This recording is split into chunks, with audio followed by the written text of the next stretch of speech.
कि जीव जब बहुत से लोगों के मन में ये होता है कि जीव जब आता है और जाता है तो ना कुछ लेके आता है ना कुछ लेके जाता है कि नहीं? तो ऐसा मन में बैठा रहता है, किंतु ऐसा तो है नहीं। जीव लेकर के भी आता और लेकर के भी जाता है। बृहदारण्यक उपनिषद में आता है कि जीव क्या लेकर के जाता है? कहते हैं पूर्व प्रज्ञा कर्म संस्कार को लेकर के जाता है।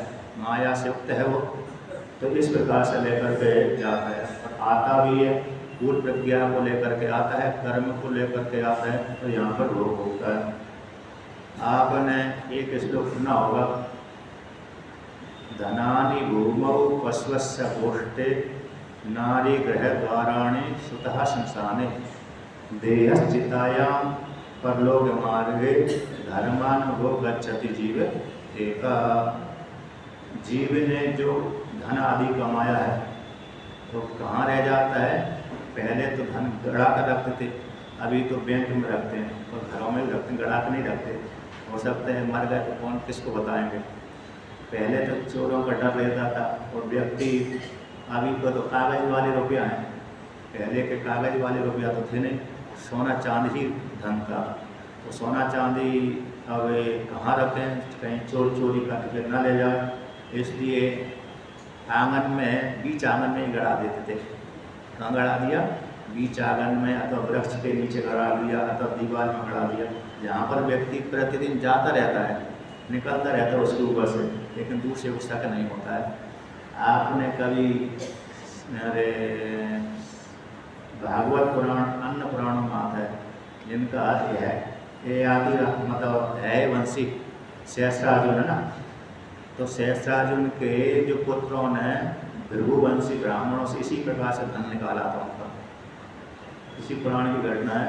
उन ब्राह्मण यानी है वंशी जो राजा था सहस्रार्जुन, बहुत पुण्य कर्म किए थे। पुण्य कर्म करते करते सारा राज्य मतलब सारा वो धन उसने ब्राह्मणों को दे दिया। अब वो तो चला गया मर करके, सहस्रार्जुन मतलब स्वर्गलोक चला गया। उस कल्प में सहस्रार्जुन की मृत्यु परशुराम जी से नहीं हुई, उस कल्प में तो सहज ही उसकी मृत्यु हुई थी, मरकर चला गया। अब उन्हीं के पुत्रों को जब जरूरत पड़ी धन की, तो उन्हीं ब्राह्मणों से मांगने के लिए गए, तो उन्होंने मना कर दिया हमारे पास नहीं है। तो कभी कोई राजा मतलब राजा वो राजकुमार आदि किसी ब्राह्मण के आंगन में थे और थोड़े पैर से खरूचा उन्होंने, तो खरूचे वहाँ सोना निकल आया। फिर उनको शक हो गया इन सारे ब्राह्मणों ने यहीं गड़ा कर पूरे घरों को खोद दिया, तो सभी के घरों से सोना निकल आया। तो डर भी गए थे वहाँ पर इस प्रकार से। तो धनानि भूमौ, धन को कहाँ गड़ा देते? पहले भूमि गड़ा देते। अब वो गड़ा ही गड़ा रह जाता था। यदि पुत्रों को नहीं बताया, पुत्री को नहीं बताया, भाई बंधु को नहीं बताया, तो धन कहाँ पर रह गए? भूमि पे गड़ा रह गया। धनानि भूमौ पशुस्य गोष्ठे, कहते पशु कहाँ रहते थे? गोष्ठ में बंधे रह जाते थे। धनानि भूमौ पशुस्य गोष्ठे, नारी कहाँ तक जाती साथ देती है? तो कहती है नारी दरवाजे तक साथ देती है। जब व्यक्ति मर जाता है तो नारी दरवाजे तक जाती है। अब जिसका कोई पुत्र नहीं है, पुत्री नहीं है, तब उसकी पत्नी शमशान में जाती थी। अब जिसका पुत्र पुत्री है तो वो पत्नी फिर उसकी जो मरने वाले की पत्नी है वो वहीं तक रहती है, दरवाजे तक जाती है। अथवा जो सती होना चाहती है तो शमशान तक जाती, चिता तक जाती। जो सती नहीं होना चाहती स्त्री तो दरवाजे तक ही जाती है। तो नारी गृह द्वाराणि सुतः श्मशाने, पुत्र कहाँ तक साथ देता है? कहते हैं शमशान तक जाता है। कि जिस शरीर को उसने जन्म से लेकर के मृत्यु पर्यंत खूब सजाया, श्रृंगार किया, पुष्ट किया, तो कहाँ तक साथ देता है?